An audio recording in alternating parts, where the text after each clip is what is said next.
आपने YouTube पर ऐसी दर्जनों वीडियोस देखी होंगी जिनमें दावा किया जाता है कि कोई इंडिया, पाकिस्तान से तो कोई बांग्लादेश से एक खतरनाक लाइट हाउस की नौकरी करने जा रहा है। किसी वीडियो में कहा जाता है कि यहाँ रहने के 10 करोड़ मिलते हैं, तो कोई कहता है कि ये मौत का कुआं है जहाँ से कोई वापस नहीं आता। हकीकत वो नहीं जो आपको दिखाई गई है। आज हम ला जुमेंट लाइट हाउस का वो सच सामने लाएंगे जो आपको हैरान कर देगा। चलिए शुरू करते हैं। जहां दावा किया जाता है कि कोई पाकिस्तान से तो कोई बांग्लादेश या इंडिया से ये मौत की नौकरी करने गया और कॉन्ट्रैक्ट पूरा करके लाखों करोड़ों कमाकर वापस आ गया। चलिए मैं आपको इसका सबूत देता हूं। पहला सबूत, ला जुमेंट लाइट हाउस 1991 से फुल्ली ऑटोमेटेड है। वहां किसी इंसान के रहने की जगह ही नहीं बची, तो फिर ये लोग वहां जाकर क्या कर रहे हैं? दूसरा सबूत, लाइट हाउस कीपर की नौकरी के लिए फ्रांस की ज़बान और टेक्निकल इंजीनियरिंग की डिग्री चाहिए होती है। क्या आपको लगता है कि कोई आम शख्स बिना किसी ट्रेनिंग के समंदर के बीचों बीच 100 फीट की लहरों का मुकाबला कर सकता है? तीसरा सबूत, इन वीडियोस में जो क्लिप्स दिखाई जाती हैं वो दरअसल पुरानी डॉक्यूमेंट्रीज या किसी और ओशन वर्कर की होती हैं। तो अगर आपका कोई दोस्त या रिश्तेदार कहे कि वो ला जुमेंट जा रहा है, तो उन्हें बताएं कि वहां अब सिर्फ मशीन्स और सेंसर्स का राज है, इंसानों का नहीं। ला जुमेंट लाइट हाउस सिर्फ एक इमारत नहीं, बल्कि खौफ और अफवाहों का एक ऐसा मरकज़ है जिसने इंटरनेट पर धूम मचाई हुई है। लेकिन क्या जो हम देखते हैं वो सच है? चलिए इन बड़ी गलतफहमियों का पर्दाफाश करते हैं।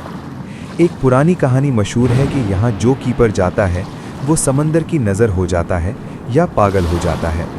ये डर पुराने ज़माने की लोनलीनेस यानी तन्हाई की वजह से था। पहले वक्तों में जब गार्ड्स वहाँ रहते थे तो बड़े तूफानों के दौरान उनका बाहर से राब्ता महीनों तक कट जाता था। लोग समझते थे वो मर गए, लेकिन वो अंदर महफूज होते थे।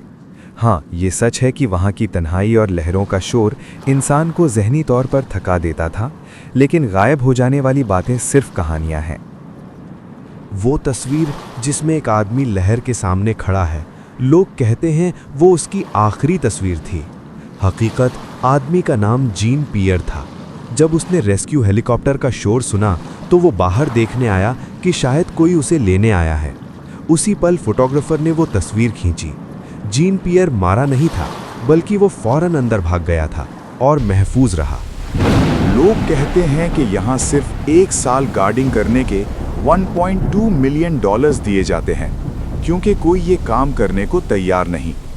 यह सबसे बड़ा झूठ है। असल में 1991 से ये लाइट हाउस पूरी तरह ऑटोमेटेड हो चुका है। इसका मतलब ये है कि अब वहाँ किसी इंसान को रहने की ज़रूरत ही नहीं पड़ती। सारा निज़ाम कंप्यूटर्स और सेंसर्स से चलता है।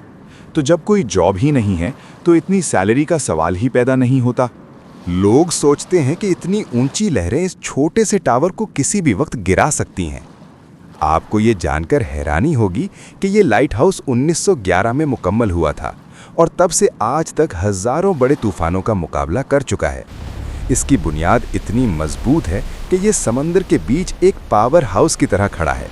ये गिरा नहीं, बल्कि इसने हज़ारों जहाज़ों को डूबने से बचाया है। आज हमने सदियों पुराने लाइट हाउस के सच को आपके सामने ला खड़ा किया है। अगर आप सिर्फ सच जानना चाहते हैं तो डेस्टिनी अनसीन को फॉलो करना ना भूलना।